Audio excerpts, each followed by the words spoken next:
In this tutorial, I'm going to show you how you can render your video in Shotcut. So if you have been working on a project and you have finished, then you just want to export your project, it is pretty much easy to do it in Shotcut.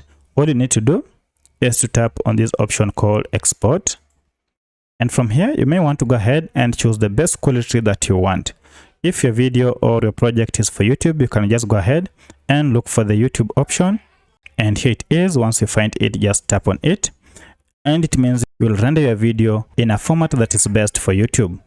Alternatively, you can just select default and then it will also go ahead and download your video in the best standard and quality. With this, it is enough, but should you need more advanced or more advanced settings, you can tap on these advanced settings.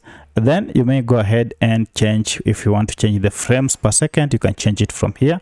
The aspect ratio, you can as well change it from here. If you tap on codec, you can also change even the quality and so many other things. So I'll just go ahead and I'll not change anything here and tap on export. So if I tap on export, go ahead and select the folder under which you want to save your video and then give it a title, and then go ahead and tap on save, and this will go ahead and begin the download. Now you can monitor your downloads from here, and within a short while it should begin. Now you can see the video is rendering, and within a short period of time it will be done. And as you can see, it is done. And now if you see this tick, it means it's done. So let's go ahead and find it from our folder to under videos, and here is our video. Now we can go ahead and open it, and the video is now playing from my desktop.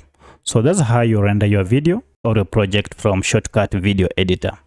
If this video was helpful to you, kindly hit the like button and subscribe to this channel to support me. Thank you for watching, and let's meet in the next video.